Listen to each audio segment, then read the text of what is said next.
Bəsi ay bəsi gülüşün değişir havanı. Sensiz darıxır küçələr gözləyir hər anını. Bəsi ay bəsi ürəklərdədir ünvanın. Rəqs eləyir bu şəhər, gəl bizə qatıl bu anın.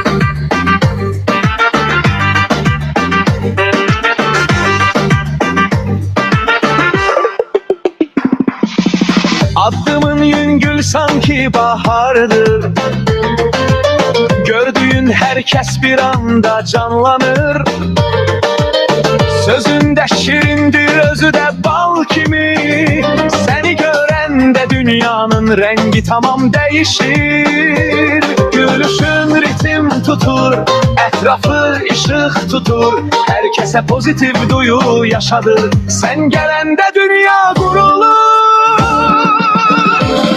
Bəsi ay bəsi gülüşün değişir havanı. Sensiz darıxır küçələr gözləyir hər anını. Bəsi ay bəsi ürəklərdədir ünvanın. Rəqs eləyir bu şəhər, gəl bizə qatıl bu anın.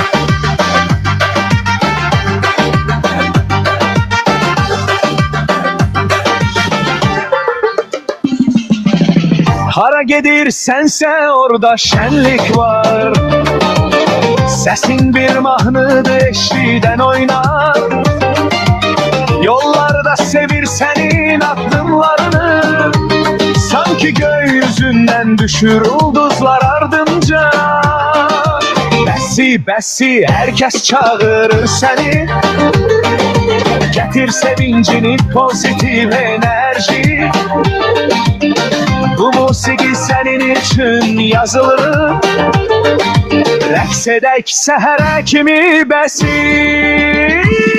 Bəsi ay bəsi gülüşün değişir havanı.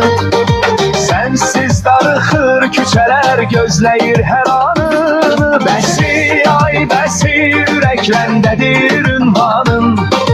Rəqs eləyir bu şəhər, gəl bizə qatıl bu anın.